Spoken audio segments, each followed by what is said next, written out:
ಮಾತ ಪಶ್ಚಿಮ ಮುಖಿಗೆ ಇಳಿದನು ಮಾತ ಪಶ್ಚಿಮ ಮುಖಿಗೆ ಇಳಿದನು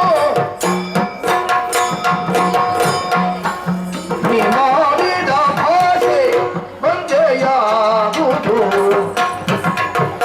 ತಡವ್ಯಾಕೆ ಬೇಗದೆ ಎತ್ತ ತುಂಡ ಮಾತು ಮಾಡುವ ಕಾಲ ಒದಗಿದೆ ನೋಡುವುದೇನೋ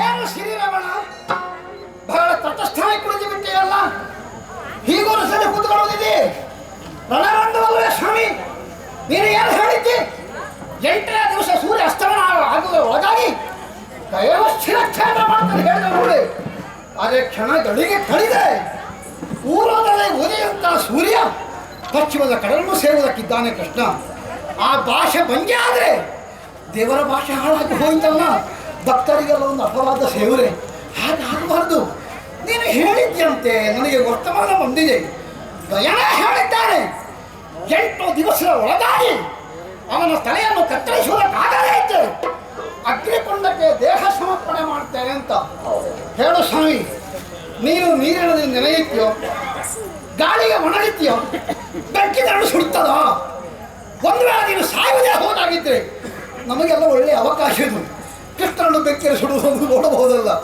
ಆದ ಕಾರಣ ಆಶೆ ಇದೆ ನನಗದು ಸುಡ್ತಾರಂತೆ ಭರವಸೆ ಇಲ್ಲ ಆದರೂ ಮಾತಾಡಬೇಕಲ್ಲ ಅದಕ್ಕಾಗಿ ಬೇಕಾದೆ ನಾನೇ ಅಗ್ನಿಶರವನ್ನು ಪ್ರಯೋಗಿಸ್ತೇನೆ ಅಗ್ನಿಕುಂಡ ನಿರ್ಮಾಣ ಮಾಡು ನೋಡ ನಿನ್ನ ದೇಹ ನಮ್ಮ ಅಗ್ನಿ ಸುಡ್ಲಿ ನೋಡ್ತೇನೆ ನಾನು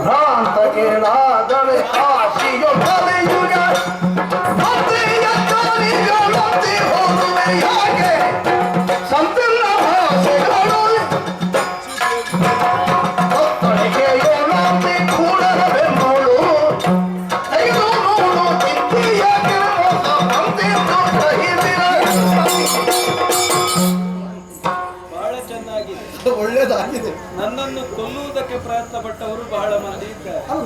ನಾನು ಸಾಯುವುದನ್ನು ನೋಡುವುದಕ್ಕೆ ಆಸೆ ಪಟ್ಟವರು ಅಲ್ಲ ಆದರೆ ಯಾರ ಆಶೆ ಈಡೇರಲಿಲ್ಲ. ಹಾಗಲ್ಲ ನನಗೆ ನೀನು ಸಾಯ್ತೀನಿ ಭರವಸೆ ಇಲ್ಲ ನೀನು ಹೇಳಿದ್ಯಲ್ಲ ನೀನು ಹೇಳಿದಾಗ ಸಾಯ್ಬೇಕು ಆ ಹೇಳಿದ್ದು ನಡಿಬೇಕಾದ್ರೆ ಅಂತ ಅದಿರ್ಲಿ ಅದು ನೋಡ್ತೇನೆ ನಾನು ನನ್ನ ಭಾವನೆಗೆ ಹೆಣ ಹೊರುವ ಕೆಲಸ ಯಾವಾಗ ಸಿಕ್ಕಿತ್ತು ಯೋಚನೆ ಮಾಡೋದು ಬಾಕಿ ಎಲ್ಲ ಮಾಡಿದ್ದಾನೆ 3 ಲೋಕದ ಗಂಡ ಸೀಮಾತೀತವಾದಂತಹ ಯೋಗ್ಯತೆ ಉಳ್ಳವ ಈ ಹೆಣ ಹೊರುವ ಕೆಲಸ ನಿನಗೆ ಆಗ್ತದೆ ನೀ ಎಂತ ಮಾತಾಡುದು ಸ್ವಲ್ಪ ಬತ್ತಳಿಕೆಯನ್ನು ನೋಡು ಆಗ ನಿನಗೆ ಈಗ ಕಾಶಿಯಲ್ಲಿಯ ವಿಷಯ ಹೇಳಿದ ಹೆಣ್ಣು ಹೊರುವ ವಿಷಯ ಹೇಳ್ತಾನೆ ನೋಡ್ತಾನೆ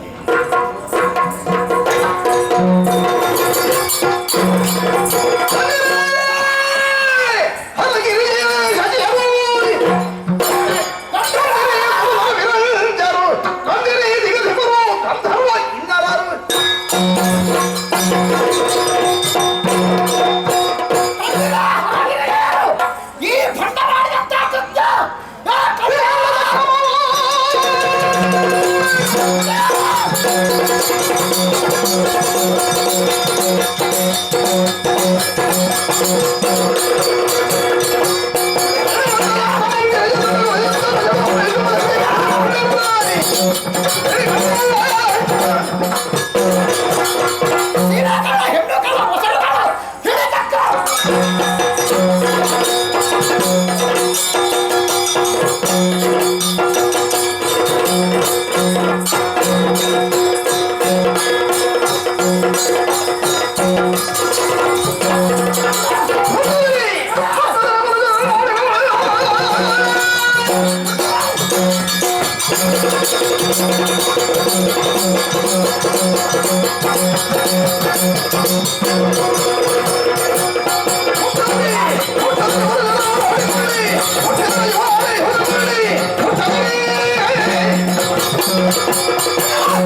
ಇವನು ತಲೆಯನ್ನು ಕತ್ತರಿಸ್ತಾನೆ.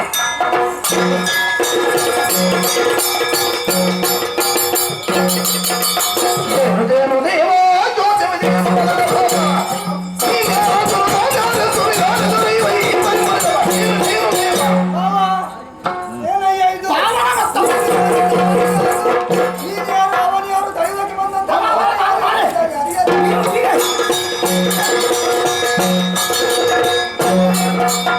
ಅವನು ಭಾವ ನೀನು ಭಾವ. ಹೌದು. ನೀನ್ ಯಾಕೆ ಬಂದೆ ಇಲ್ಲಿಗೆ? ಏನು ನಿನ್ನ ಭಾವ? ನಿನ್ನ ಭಾವ ಏನು? ಭಯ ಆಗಿದ್ದಾರೆ. ನೋಡು ಅವನಿಗೆ ಸಿಟ್ಟು ಬಂದದ್ದು.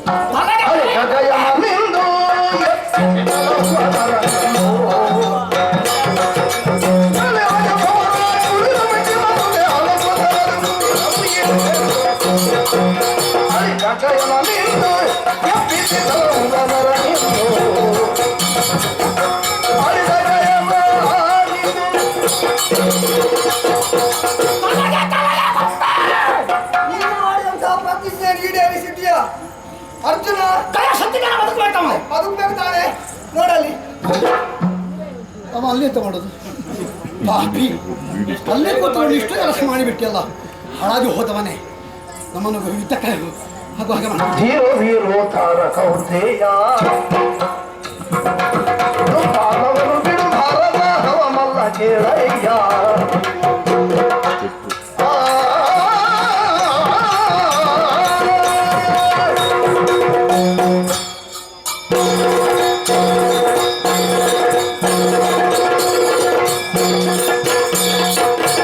ವೀರೋ ತಾರಕೌಂತೆಯ ಬಾಲವನ್ನು ಬಿಡು ಭಾರತ ಹವಮಲ್ಲ ಕೇಳಯ್ಯ ಮೂರು ಲೋಕದ ನಿನ್ನ ಪೂರ್ವ ವೀರರುಂಟೆ ತನ್ನ ಭಕ್ತ ಇಲ್ಲ ಕೇವಲವು ನೀನಾದ ತನ್ನಯ ಪಾವಮಾತ್ರ ಕೇಳು ವೀರೋ ವೀರೋ ತಾರಕೌಂತೆಯ ಬಾಲವನ್ನು ಬಿಡು ಭಾರತ ಹವಮಲ್ಲ ಕೇಳಯ್ಯ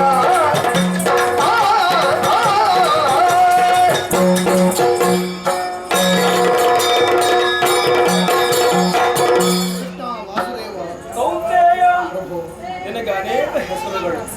ಆದರೆ ನಿನ್ನನ್ನು ಕೌಂತೆಯ ಎಂದು ಕರೆಯುವುದಕ್ಕೆ ನನಗೆ ತುಂಬಾ ಸಂತೋಷವಾಗುತ್ತಾ ಇದೆ. ಯಾಕಂದ್ರೆ ನನ್ನ ಕುಂತಿಯತ್ತೆಯ ಮಗ ನೀನಾದ ಕಾರಣ.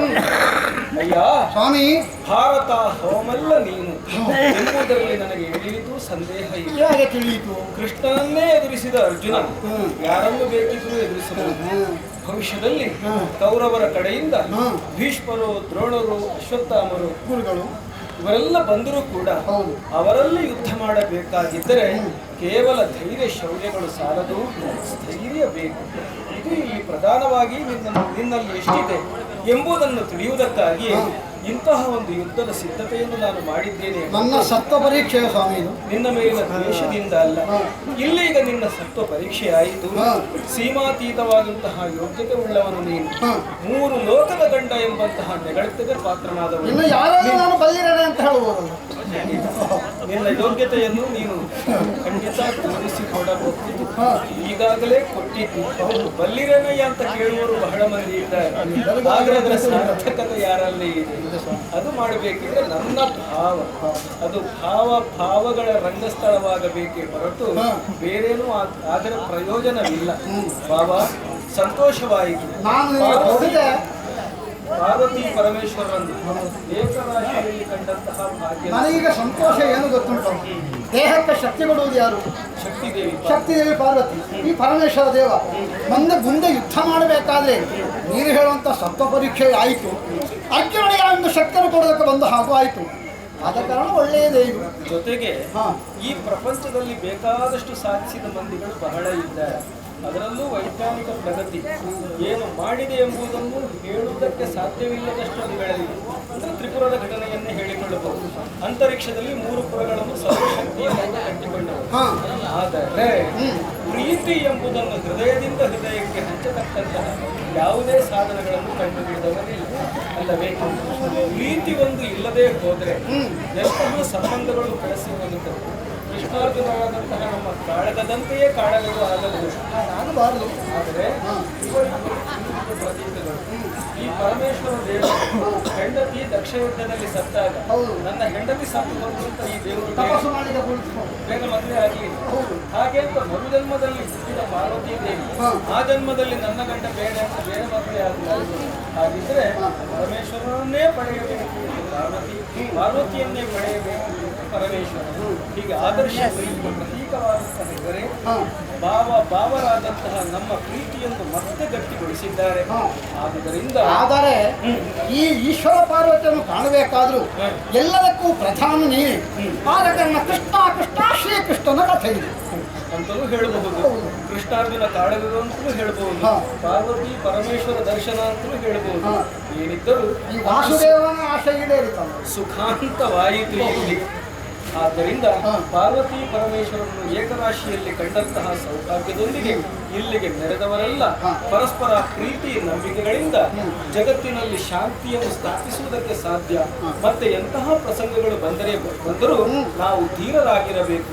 ಗಾಳಿ ಬಂದಂತ ದೂರ ಕೂಡದು ಎಂಬ ಕಥಾಂತರವಾದಂತಹ ತತ್ವವೇ ಪ್ರಸಾದವೆನಿಸಿ ಯಾರು ಈ ಪುಣ್ಯ ಕಥಾವನ್ನು ಕೇಳುತ್ತಾರೋ ಕೇಳಿಸ್ತಾರೋ ನೋಡಿಸ್ತಾರೋ ಅವರಿಗೆಲ್ಲ ಸಕಲ ಸನ್ಮಂಗಲರಾದ ಸ್ವಾಮಿ ಶ್ರೀ ಮಹಾಗಣಪತಿ ಆಂಜನೇಯ ಸ್ವಾಮಿ ಆಯುಷ್ಯ ಆರೋಗ್ಯ ಸಕಲ ಸನ್ಮಂಗಳವನ್ನು ನೀಡಲೆಂದು ಪ್ರಾರ್ಥಿಸುತ್ತಾ ಈ ಕಥೆಯ ಮಂಗಳವನ್ನು ಕೇಳೋಣ.